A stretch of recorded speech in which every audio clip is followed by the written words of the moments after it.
الحمد لله رب العالمين والصلاة والسلام على سيد المرسلين أما بعد فأعوذ بالله من الشيطان الرجيم بسم الله الرحمن الرحيم قال الله تعالى في القرآن المجيد والفرقان الحميد وَإِذْ نَجَّيْنَاكُمْ مِنْ آلِ فِرْعَوْنَ صدق الله تعالى مولانا العظيم وبلغنا رسوله النبي الأمين الكريم ونحن على ذلك لمن الشاهدين والشاكرين والحمد لله رب العالمين مولاي صل وسلم دائما أبدا على حبيبك خير الخلق كلهم هو الحبيب الذي ترجى شفاعته لكل هول من الأهوال مقتحم يا صاحب الجمال ويا سيد البشر من وجهك المنير لقد نور القمر لا يمكن الثناء كما كان حقه بعد از خدا بزرگ توی قصہ مختصر ہزار بار بشو امدہن ز مشک و گلاب ہنوز نام تو گفتن کمال بے ادبیست۔ حمد و صلات کے بعد اللہ کریم کا ہم شکر ادا کرتے ہیں کہ رب تعالیٰ نے ہمیں اپنے گھر میں حاضری کی سعادت بخشی، اور درود و سلام ہوں اللہ کے آخری نبی محمد عربی صلی اللہ تعالیٰ علیہ وآلہ وسلم پر، آپ کی آل، آپ کے اصحاب، آپ کے ازواج، آپ کے اہل بیت، صحابہ، تابعین، تبع تابعین پر، آپ کی امت کے اولیاء کاملین، علماء راسخین، مجتہدین، مفسرین، محدثین پر اللہ کی رحمتیں عنایت ہوں۔ اور بالخصوص ہم دعا گو ہیں کہ اللہ تعالیٰ تمام ہم جتنے حاضر ہیں، جن کے جو رشتہ دار مرحومین ہیں اور اگر والدین دنیا سے چلے گئے ہیں، اللہ پاک ان کی بھی بخشش فرمائے اور ہمیں بھی اپنی آخرت کی موت کی قبر کی تیاری کی توفیق عطا فرمائے۔ آج 11 اگست سن 2023 اور 23 محرم الحرام 1445 سنہ ہجری، رسول اکرم صلی اللہ علیہ وآلہ وسلم پر درود و سلام کے فضائل میں سے ایک فضیلت یہ بھی ہے کہ جب بھی تم کتاب میں میرا نام لکھو تو اس کے ساتھ درود شریف بھی لکھو۔ بہت سے لوگوں کی عادت ہوتی ہے کہ صرف نامی لکھ دیتے ہیں، پھر چھوٹا سا سواد بنا دیتے ہیں۔ یاد رکھیے کہ بجائے مختصر شارٹ سواد لکھ دینے یا سلام لکھ دینے کے مکمل درود شریف لکھنا چاہیے۔ اس کی فضیلت یہ ہے کہ آپ صلی اللہ علیہ وسلم نے فرمایا جب تک میرا نام اور وہ درود شریف اس میں لکھا رہے گا، فرشتے اس لکھنے والے کے لیے مغفرت کی دعا کرتے رہیں گے۔ تو آج کل اسکولز، کالجز میں اور پرنٹنگ پریس میں، اخباروں میں جب بھی آپ صلی اللہ علیہ وسلم کا نام لکھا جاتا ہے تو درود شریف مکمل نہیں لکھا جاتا، اس وقت سستی کی جاتی ہے۔ کوشش یہ کی جائے کہ آپ صلی اللہ علیہ وآلہ وسلم کا نام جب لکھا جائے تب پورا درود شریف ساتھ لکھا جائے، جب نام لیا جائے سن کر حضور علیہ السلام پر درود شریف پڑھا جائے، انشاءاللہ حضور کی محبت بھی نصیب ہوگی۔ صلو علی الحبیب صلی اللہ تعالی علی محمد صلی اللہ علیہ وآلہ وسلم۔ اللہ رب العالمین نے جہاں ہمیں بے شمار نعمتیں عطا کی ہیں، جس کے متعلق اللہ تعالیٰ نے قرآن کریم کے اندر واضح طور پر ہمیں بتا دیا ہے وَإِن تَعُدُّوا نِعْمَةَ اللَّهِ، اگر تم اللہ کی نعمتیں گنو گے، شمار کرو گے، لا تحصوها، تو تم اس کو شمار کر ہی نہیں سکتے۔ اللہ کی کتنی نعمتیں ہم پر ہیں ہم شمار نہیں کر سکتے۔ اللہ کریم نے ہمیں گھر بار سے نوازا ہے، اللہ رب العالمین نے ہمیں کاروبار سے، اللہ تعالیٰ نے ہمیں رشتوں سے، اولاد سے نوازا ہے، اس رب کریم نے ہمیں رزق دیا ہے، پھر اور ساری نعمتیں، یعنی کیا کیا نعمتیں گنی جائیں، سلامت جسم عطا فرمایا ہے۔ یہ جسم کی نعمت اللہ کی بہت بڑی نعمت ہے، اور اس کے بعد دیکھیے کہ یہ تمام نعمتیں جو ہم شمار کرنا چاہیں تو شمار نہ کر سکیں، اور انہی ایک نعمتوں میں سے ایک نعمت ہے اللہ تعالیٰ کی طرف سے ہمیں آزادی نصیب ہوئی ہے۔ اللہ تعالیٰ نے جو ہمیں آزادی کی نعمت عطا کی ہے، اس آزادی کی نعمت کو بھی نعمت سمجھ کر اس کا شکر ادا کیا جائے اور اس کا حق ادا کیا جائے، یہ ایک مسلمان کی سچی پہچان ہے۔ ورنہ اگر آزادی کی نعمت کی ہم نے قدر نہ کی اور اگر اس کی قدر کا ہم نے اس کی اہمیت کا احساس نہ کیا تو یاد رکھیے کہ پھر کہیں ایسا نہ ہو کہ غلامی کی نعمت ہم پر مسلط ہو، اور پھر جب غلامی کی نعمت مسلط ہوگی پھر معلوم ہوگا کہ آزادی کتنی بڑی نعمت تھی۔ کیوں؟ کیونکہ جب تک نعمت ہمارے پاس ہوتی ہے ہمیں اس کی قدر، اس کا احساس نہیں ہوتا۔ ابھی ہمارے پاس آنکھیں ہیں، ورنہ پوچھیں اس سے آنکھوں کی قدر جس کو دکھائی نہیں دیتا، جس کو بالکل دکھائی نہیں دیتا، اندھا نابینا، وہ تو کیا جس کو کم دکھائی دیتا ہے وہ بھی آپ کو بتائے گا کہ مکمل صاف دکھائی دینا یہ کتنی بڑی نعمت ہے۔ اور جب آزادی کی نعمت کی قدر معلوم کرنی ہو تو پھر کسی قید شدہ پنجرے کے اندر محبوس پرندے سے پوچھئے، وہ بتائے گا آپ کو کہ قیدی ہو کر رہنا، محبوس ہو کر رہنا، بند ہو کر رہنا کیا چیز ہوتا ہے۔ کسی بہت بڑے ایسی جگہ پر بند جانور سے پوچھئے کہ جہاں سے وہ اپنی مرضی سے کہیں آ جا نہ سکتا ہو، وہ اپنا شکار نہ کر سکتا ہو، اس سے معلوم کیجئے، وہ آپ کو بتائے گا کہ آزادی کی قدر کیا ہوتی ہے۔ اور جانور اور پرندے تو کیا، کسی انسان سے جو کسی جیل میں بند ہو اس سے معلوم کیجئے، وہ بتائے گا کہ آزادی کتنی بڑی نعمت ہے، قید ہو جانا کتنی بڑی مصیبت ہے۔ اور پھر انسانوں میں سے بھی ان مسلمانوں سے پوچھئے کہ جن مسلمانوں پر مکمل طور پر آزادی کا دروازہ اب کھل نہیں رہا اور اب تک وہ اس طرح آزاد نہیں جس طرح ہم آزاد ہیں۔ پوچھئے ان شام، ہندوستان اور برما اور عراق اور فلسطین اور ان جگہوں کے مسلمانوں سے کہ جن پر کسی نہ کسی اعتبار سے مکمل آزادی بند کر دی گئی ہے، یا تو وہ اپنی عبادت کھل کر ادا نہیں کر سکتے، یا وہ اپنے تہوار نہیں منا سکتے، یا وہ اپنی تقریبات منعقد نہیں کر سکتے، یا وہ اپنے مرضی سے آ جا نہیں سکتے، کہیں اپنی مرضی سے کوئی کچھ خرید بیچ نہیں سکتا، وہ محبوس ہیں، وہ مقید ہیں، وہ قید ہیں، ان پر مکمل آزادی نہیں۔ ان سے پوچھئے، وہ بتائیں گے کہ آزادی کتنی بڑی نعمت ہے، جبکہ ہم اپنی مرضی سے جب جائیں جہاں چاہیں جا سکتے ہیں، جو چاہیں خرید سکتے ہیں، جو چاہیں اپنے تہوار جس طریقے سے چاہیں منا سکتے ہیں، جیسے چاہیں شادی بیاہ کر سکتے ہیں، جیسے چاہیں ہم اپنی عبادت کر سکتے ہیں، ہم کسی کے محتاج نہیں ہیں۔ اللہ تعالیٰ نے ہمیں، اور پھر سب سے بڑی آزادی کی صورت یہ کہ ہم اپنی مرضی سے کہیں بھی جیسے چاہیں رہ سکتے ہیں، یہ بہت بڑی نعمت ہے، اور اسی نعمت کو آزادی کی نعمت شمار کیا جا سکتا ہے۔ اور آزادی کی تاریخ بڑی پرانی ہے۔ جب اللہ کریم نے بنی اسرائیل کو یعنی فرعونیوں سے حضرت یعقوب علیہ السلام کی جو قوم تھی، حضرت یعقوب علیہ السلام کی جو اولاد ہے، بنی اولاد بیٹوں کو کہتے ہیں، اور اسرائیل یہ لقب ہے حضرت یعقوب علیہ السلام کا، تو ان کی جتنی اولاد تھی وہ ساری بنی اسرائیل کہلائی۔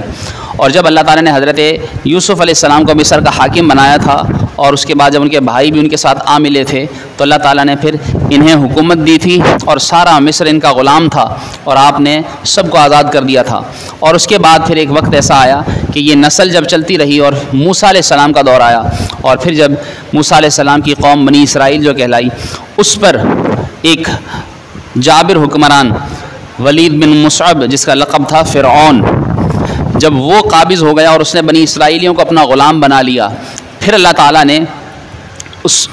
جابر حکمران فرعون کے تسلط سے بنی اسرائیلیوں کو حضرت موسیٰ علیہ السلام کے ذریعے آزادی عطا فرمائی، اور وہ اس کی غلامی سے آزاد ہوئے، اور موسیٰ علیہ السلام انہیں لے کر نکل گئے۔ تو اللہ تبارک و تعالیٰ نے اس وقت فرعون جو ایک وقت میں پہلے اس سے پہلے لوگ جو غلام تھے، اور پھر اسی کے غلام شدہ نسل،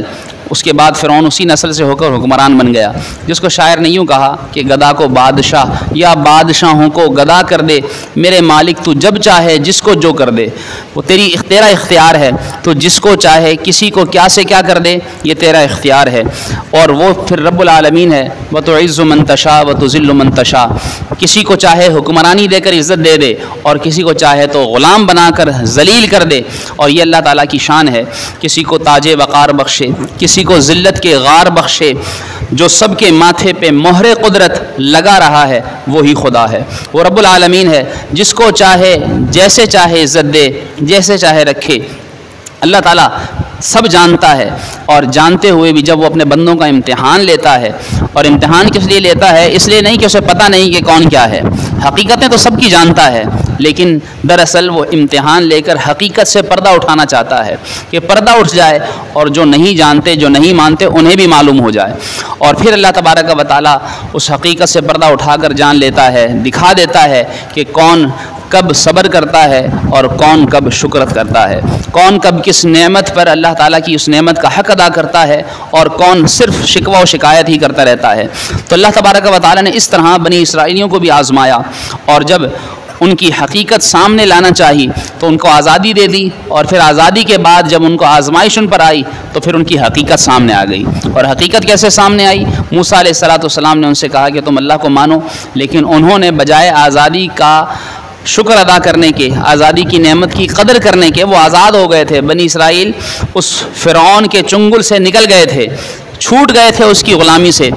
تو اس غلامی کا شکر ادا کرنے کی بجائے انہوں نے اس کا حق ادا کرنے کی بجائے کیا کیا؟ بچھڑے کو خدا بنا لیا۔ موسیٰ علیہ السلام توریت لینے گئے، پیچھے سے انہوں نے غیر خدا کو اپنا خدا مان لیا، اور پھر انہوں نے توریت کا انکار کیا۔ جب موسیٰ علیہ السلام توریت لائے تو جب انہوں نے غلامی سے چھوٹنے کے بعد آزادی کا حق ادا نہیں کیا اور ناشکری کی، اور پھر جب انہیں اللہ تعالیٰ نے یہ آزادی کی نعمت دی اور اس کے باوجود وہ لوگ انکاری ہوئے، تو پھر اللہ تعالیٰ نے پھر ان پر دوبارہ عذاب مسلط کیا۔ اور کیسے مسلط کیا؟ اللہ تعالیٰ نے قرآن کریم میں فرمایا ضربت علیہم الذلۃ والمسکنہ، کہ اللہ تعالیٰ نے ان کے منہ پر مار دی ذلت بھی اور غربت بھی، اور پھر وہ ذلت کے مارے اور پھر وہ غربت کے مارے محتاج ہو گئے، اور ان پر اللہ کا غضب آیا۔ وجہ کیا بنی؟ اللہ کی نافرمانی، اللہ کی نافرمانی اور اس آزادی کی نعمت کا حق ادا نہ کرنا اور شکر ادا کرنا۔ اسی تناظر میں اگر ہم اپنے ملک پاکستان، جس کی آزادی 2 دن بعد 14 اگست 76 سال ہمارے ملک کی آزادی کو ہو چکے، 47 میں اللہ تعالیٰ نے ہمارے ملک کو ایک طرح سے ان فرعونوں سے نجات عطا کی تھی کہ جو کفر کے فرعون تھے، اور ان کفر کے فرعونوں سے جب ہمیں نجات عطا کی، جبکہ آزادی ملنے پر بہت سے لوگوں نے جس طرح اس آزادی کے حصول کے لیے،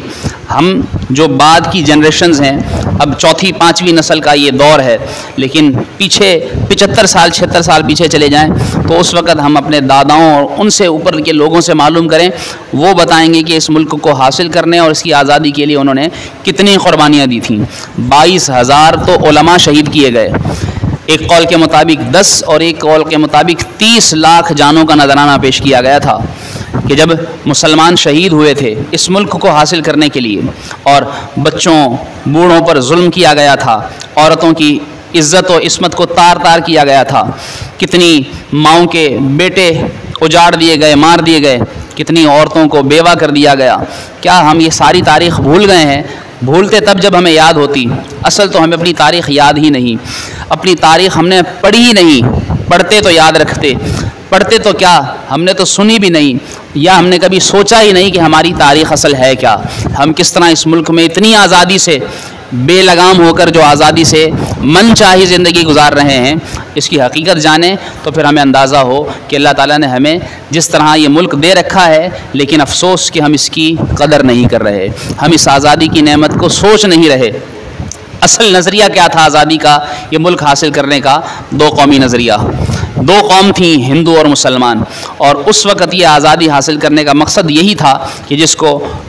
قائد اعظم محمد علی جناح نے یہی کہا تھا، اور گاڈ از سیپریٹ، کہ ہمارا خدا الگ ہے، اور رسول از سیپریٹ، ہمارا رسول الگ ہے، اور ریلیجن از سیپریٹ، ہماری جو ہمارا دین ہے، ہمارا اسلام ہے، یہ الگ ہے، اور انہوں نے یہ کہہ دیا تھا اور کلچر از سیپریٹ، ہمارا کلچر، ہماری ثقافت، ہماری تہذیب، یہ سب کچھ الگ ہے، دیئر فور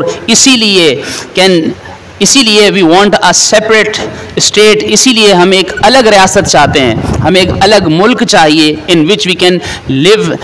فریڈملی، کہ جس ملک کے اندر ہم اپنی آزادی کے ساتھ ہم جی سکیں اور اپنی مرضی سے اپنی زندگی گزار سکیں جو ہمارے اسلام کے مطابق ہے۔ جب ہمارا خدا اور ہے اور وہ بتوں کو پوجتے ہیں، جب ہمارا رسول اور ہے اور وہ اس رسول کو نہیں مانتے، جب ہمارا دین اور ہے اور وہ لوگ کہ جو معاذ اللہ کتنے بتوں کو شرک کرتے ہیں، اور جب ہماری تہذیب ثقافت الگ ہے، ہمارا رہن سہن، ہمارا لباس، ہمارا کھانا پینا، ہماری عبادت کا طور طریقہ، ہماری عبادت گاہیں، سب کچھ الگ ہے، تو اس کے لیے ہمیں ایک ایسا ملک چاہیے تھا کہ جس میں ہم اپنی مرضی سے آزادی کے ساتھ اسلامی زندگی گزار سکیں۔ یہ 2 قومی نظریہ تھا، لیکن افسوس یہ 2 قومی نظریہ حاصل کرنے کے لیے جو ملک آزاد کیا گیا، جس ملک کو حاصل کیا گیا قربانیاں دے دے کر، قربانیاں دے کر جو چیز حاصل کی جاتی ہے اس کی قدر کی جاتی ہے، اور قربانیوں کی جس نے دی ہو وہ قدر کرتا ہے۔ کچھ لوگوں نے قدر کی جنہوں نے قربانیاں دیں، لیکن چونکہ ہم نے وہ قربانیاں نہیں دیں تو اس لیے آج ہم اس قدر سے محروم ہیں، ہم اس اہمیت کو سمجھنے سے قاصر ہیں۔ لیکن یاد رکھیے، اب دو قومی نظریہ کا، اب تو اس مسلمان کو دیکھا جائے تو اب ہر قومی نظریہ اس کے اندر پایا جاتا ہے۔ یہ یہودی کا طریقہ بھی اپنا رہا ہے، یہ نصرانی کا طریقہ بھی اپنا رہا ہے، یہ ہندو کا طریقہ بھی اپنا رہا ہے، یہ عیسائی کا طریقہ بھی اپنا رہا ہے، یہ انگریز کا طریقہ بھی اپنا رہا ہے۔ صرف نہیں اپنا رہا تو اپنا اسلامی طریقہ نہیں اپنا رہا۔ حالانکہ جس ملک کو حاصل کیا تھا اسلامی رویہ اپنانے کے لیے، ملک کا نام رکھا گیا تھا پاکستان، پاک لوگوں کے رہنے کی جگہ، اسلامی جمہوریہ پاکستان، اور وہ اسلام کے نام پر حاصل کیا گیا ملک جس کا نعرہ یہی تھا کہ پاکستان کا مطلب کیا؟ لا الہ الا اللہ، کہ خدا کے سوا کوئی خدا معبود نہیں، صرف ایک اللہ رب العالمین جو معبود ہے ہمارا۔ افسوس یہ ہے کہ اللہ تبارک و تعالیٰ کی اس نعمت کا ہم شکر ادا نہیں کر رہے ہیں، ہم اس کی قدر نہیں کر رہے۔ ہمیں تو اللہ تعالیٰ نے کفر سے نجات دی، کافروں سے نجات دی، اور ہمارے نبی یعنی اس وقت دیکھیے کہ نبی تھے موسیٰ علیہ السلام کہ جن کے ذریعے فرعون بنی اسرائیلیوں کو نجات ملی تھی، اور ہمارے نبی ہیں محمد مصطفیٰ صلی اللہ علیہ وآلہ وسلم، ان کے پاس توریت تھی، ہمارے پاس تو قرآن ہے۔ اور اللہ تعالیٰ نے ہمیں اس ملک کو بھی کس اہم تاریخ، کس اہم مہینے 14 اگست 1947 مطابق اسلامی تاریخ 27 رمضان المبارک، کہ جو اسلامی مہینہ رمضان اور مبارک رات تھی شب قدر کی، اس رات کو ہم آزاد ہوئے۔ لیکن افسوس یہ ہے کہ ہم اس آزادی کا احساس نہیں کر رہے۔ خوب کسی نے کہا ہے، کبریا کا لطف تھا اور رحمت شاہ زمن، ہم کو 47 میں حاصل ہوا اپنا وطن، ہم پہ جد و جہد آزادی میں تھے سایہ فگن، اولیاء امت احمد صحابہ و پنجتن، اہل سنت والجماعت کی مقاصد سے لگن، رنگ کیسے لینا آتی کیوں نہ مل جاتا وطن، سینکڑوں پیروں ہزاروں عالموں کی دوڑ دھوپ تھی نتیجہ خیز ہم نے لے لیا اپنا وطن۔ سوشیالوجی کی اصطلاح میں آزادی کئی طرح سے، یہ ایک اصطلاح ہے، ایک ٹرم ہے جس کو استعمال کیا جاتا ہے، کہا جاتا ہے کہ پھر چاہے وہ سیاسی آزادی ہو، چاہے شخصی آزادی ہو، چاہے قومی آزادی ہو، چاہے مذہبی آزادی ہو، ہر طرح کی آزادی مراد ہے۔ لیکن افسوس یہ کہ ہونا یہ چاہیے تھا کہ ہمارا ہر عمل اور ہمارا ہر قانون شرع کے مطابق ہوتا، لیکن افسوس کہ ہم نے اپنے اس اسلامی جمہوریہ ملک پاکستان کو، جس میں ہم نے دیندار بننا تھا، جس میں ہم نے اسلام پر عمل کرنا تھا، آج ہم افسوس اس اسلام سے اور اس دین سے دور ہوتے جا رہے ہیں، اور ہم پر دنیا داری کا غلبہ ہے۔ جبکہ ڈاکٹر اقبال نے واضح کہہ دیا تھا کہ تم اللہ کے رسول صلی اللہ علیہ وآلہ وسلم کی سچی غلامی اختیار کرو گے، بمصطفیٰ برساں خویش را کے دین ہما اوست، کہ بے شک اگر تم مصطفیٰ کے قدموں میں خود کو ڈال دو گے تو یہی تمہارا اصل دین ہے، وہی تمہارا اصل دین ہے۔ اگر با او نہ رسیدی تمام بو لہبی است، اگر تم ان تک نہ پہنچے اور ان سے دور ہو گئے تو پھر یاد رکھو کہ یہ تمہارا دور ہو جانا، یہ تمہارا کافر ابو لہب کی پیروی کہلائے گا۔ اور جب تم ان سے دور ہو جاؤ گے تو مصطفیٰ کی غلامی سے دور ہو جاؤ گے، اور مصطفیٰ کی غلامی نہ رہی تو پھر تمہارا ملک اسلامی نہ رہے گا، اور تم اسلامی نہ رہو گے، اور تم اسلام پر عمل کرنے والے نہ رہو گے۔ آج دیکھیے کہ ملک آزاد ہوئے کتنے سال ہو چکے، پون صدی گزر چکی، اور اتنے سال گزرنے کے باوجود ہم اور پورے ملک کی کیا بات کریں، پورے شہر کی کیا بات کریں، پورے محلے کی کیا بات کریں، صرف ہم اپنے اور اپنے آپ کے اپنے گھر کی بات کریں کہ ہمارے گھر کے اندر اسلام نافذ نہیں ہو سکا، ہم اپنے گھر کے اندر اسلام نہ لا پائے۔ اس آزادی کا دن آتا ہے 14 اگست کے دن، جس دن شکر کا دن ہے، اللہ کی نعمت کا شکر ادا کیا جائے۔ رسول اللہ صلی اللہ علیہ وآلہ وسلم کی بارگاہ میں صحابہ نے عرض کیا، یا رسول اللہ صلی اللہ علیہ وسلم، یہودی 10 محرم کو روزہ رکھتے ہیں، کیوں؟ اس دن انہیں نجات ملی تھی موسیٰ علیہ السلام کے ذریعے فرعون سے، شکر میں روزہ رکھتے ہیں۔ تو آپ صلی اللہ علیہ وآلہ وسلم نے فرمایا اگر وہ روزہ رکھتے ہیں تو ہم بھی روزہ رکھیں گے۔ یعنی معلوم ہوا کہ کوئی نعمت ملے تو اس پر شکر ادا کیا جاتا ہے، اس پر اللہ کی نعمتوں کا شکر ادا کرتے ہوئے اللہ کی عبادت کی جاتی ہے۔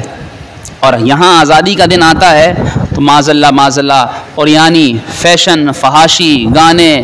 میوزک یہ بجایا جاتا ہے، نوجوان ون ویلنگ کرتے ہیں، ایک ادھم برپا کر دیتے ہیں، اور یہ سمجھتے ہیں کہ ہم آزادی منا رہے ہیں، یہ سمجھتے ہیں کہ ہم جو ہے وہ ملک کی آزادی کا دن انڈیپینڈنس ڈے سیلیبریٹ کر رہے ہیں، حالانکہ ایسا نہیں ہے. ملک کی آزادی منانے کا تو یہ ہونا چاہیے تھا کہ ہم رسول اللہ کے غلام بنتے. اور دراصل آزادی جس طرح جسموں کو دے دی ہم نے کافروں کے تسلط سے، ایسے ہی ہم نے اپنے آپ کو آزادی دینی تھی نفس اور شیطان کے تسلط سے، شیطان کی غلامی سے. اور افسوس یہ کہ ہم جسم تو بظاہر آزاد کر چکے، لیکن اب تک ہم اپنے آپ کو نفس و شیطان سے بھی آزاد نہیں کرا سکے. اپنے آپ کو نفس و شیطان سے آزاد کرانا یہ ہے دراصل آزادی. یہ ہے دراصل آزادی کی نعمت کہ جس کو پانا چاہیے. ایک نعمت پالی اس کی بھی قدر نہیں کر رہے، اور جو نعمت پانی چاہیے وہ ہم پا نہیں رہے. یعنی ہر طرح سے دیکھا جائے تو ہم خسارے ہی خسارے میں جا رہے ہیں، نقصان ہی نقصان میں جا رہے ہیں. اور پھر جب ہم نفس و شیطان کے بندے ہیں تو پھر کیا ہوا؟ نفس و شیطان کے بندے ہونے کی وجہ سے آج ہم محتاج بھی ہیں. جس کو دیکھیں وہ محتاج نظر آتا ہے، جس کو دیکھیں غربت کا رونا روتا ہے، جس کو دیکھیں ذلت. وہ کہتا ہے عزت نہیں ہے، گھر میں عزت نہیں ہے، باہر عزت نہیں ہے، جہاں دیکھتا ہے ذلت کا سامنا ہے. کیوں؟ یہ نہیں دیکھے گا کہ فجر کی نماز پڑھے کتنے دن ہو گئے، یہ نہیں دیکھے گا کہ کتنے دن ہو گئے کہ میں نے کسی غریب کی کوئی مدد نہیں کی، صدقہ نہیں دیا، یہ نہیں دیکھے گا کہ میں نے قرآن آخری بار کب کھولا تھا. بس یہ روئے گا کہ میری دعا قبول نہیں ہو رہی. افسوس یہ ہے اپنے اعمال کی طرف نظر نہیں کرتا. حالانکہ اگر اپنے عمل کی طرف نظر کرے، اگر اپنے عمل کی طرف نظر کرے گا اور سچی زندگی، اسلامی زندگی گزارے گا، اور اسلامی زندگی کے ساتھ ساتھ سچے طور پر مصطفیٰ کا غلام ہو جائے گا، اطاعت مصطفیٰ سے کام لے گا، تو پھر دیکھے گا اللہ تعالیٰ دنیا اس کے قدموں میں لا کر رکھ دے گا. دنیا اس کے قدموں میں ڈھیر ہوگی. کس طرح حبیب راعی رحمۃ اللہ تعالی علیہ کے بارے میں آتا ہے کہ یہ اللہ کے نیک بندے ایک مرتبہ جنگل کے اندر بیٹھے ہیں، عبادت کر رہے ہیں. وہاں سے ایک شخص گزرتا ہے، دیکھتا ہے کہ ان کا جتنا ریوڑ تھا بکریوں کا، وہ ریوڑ ایک طرف چر رہا ہے اور اس ریوڑ کی حفاظت ایک بھیڑیا کر رہا ہے. وہ شخص بڑا حیران ہوا کہ بھیڑیا تو بکریوں کو اٹھا کر لے جانے والا، ان کا شکاری، اور یہ ان کی حفاظت کر رہا ہے، یہ کیسے؟ وہ ان کے پاس آیا، جب عبادت سے فارغ ہوئے تو عرض کیا کہ اللہ نے آپ کو یہ مقام کیسے عطا فرمایا؟ تو انہوں نے کہا کہ دیکھو اللہ تبارک و تعالیٰ نے مجھے کیسے یہ شان دی ہے کہ جب میں نے اللہ رب العالمین کی سچی اطاعت کر لی ہے اور مصطفیٰ کی واقعی جس طرح اطاعت کرنی چاہیے اطاعت کر لی ہے، پیالہ زمین پر رکھتے ہیں، اس پیالے کے نیچے سے دو نہریں باقاعدہ بہنا شروع ہو جاتی ہیں، ایک شہد کی اور ایک دودھ کی، اور وہ کہتے ہیں اللہ تعالیٰ نے مجھے یہ مقام اطاعت مصطفیٰ سے عطا فرمایا ہے. میں نے خود کو سارے نفس اور شیطان کے ہیلوں سے آزاد کرا کر اپنے آپ کو مصطفیٰ کا غلام بنا لیا ہے. تو ہم حضور علیہ الصلوۃ والسلام کی غلامی کو اپنے لیے پھندا سمجھتے ہیں، حالانکہ ایسا نہیں. جس کو ڈاکٹر اقبال نے یوں کیا ہے کہ کی محمد سے وفا تو نے تو ہم تیرے ہیں، یہ جہاں چیز ہے کیا لوح و قلم تیرے ہیں. اور اس کو ایک شاعر نے گویا کہ یوں بیان کیا ہے، یوں کہا ہے کہ جب قیامت کے دن تم جاؤ گے اللہ کی بارگاہ میں تو اس وقت رب العالمین تم سے پوچھے گا کی محمد سے وفا، کی محمد سے وفا، کی محمد سے وفا. اگر تمہارا جواب ہوا ہاں تو اللہ تعالیٰ فرمائے گا اگر تو نے کی محمد سے وفا ہے تو ہم تیرے ہیں، جا جنت میں، یہ جہاں چیز ہے کیا لوح و قلم تیرے ہیں. تو اس وقت رب العالمین یہ شان عطا فرمائے گا. اس وقت معلوم ہوگا کہ حضور کی غلامی پھندا نہیں تھا، حضور علیہ السلام کی غلامی کوئی قید نہیں تھی، پابندی نہیں تھی، بلکہ اس کو تو ڈاکٹر اقبال نے یوں کہا ہے کہ صنوبر باغ میں آزاد بھی ہے، پابا گل بھی ہے، اپنی پابندیوں میں حاصل آزادی کو تو کر لے. یعنی جس طرح ایک لمبا درخت لمبا ہونے میں آزاد ہوتا ہے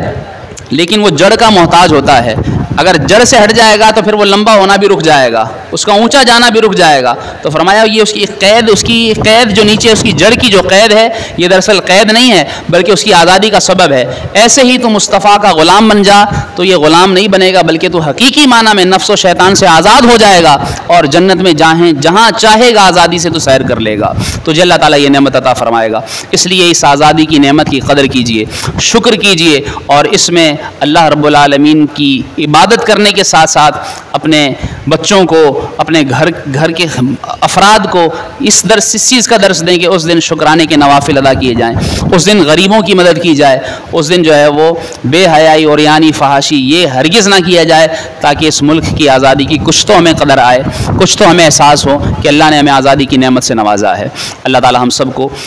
اس دن اللہ اپنا شکر ادا کرنے کی توفیق عطا فرمائے اور ہمیں غیروں کی محتاجی اور غلامی سے ہمیشہ محفوظ فرمائے. آمین بجاہ النبی الامین صلی اللہ علیہ وسلم. سنت ادا فرمائیے.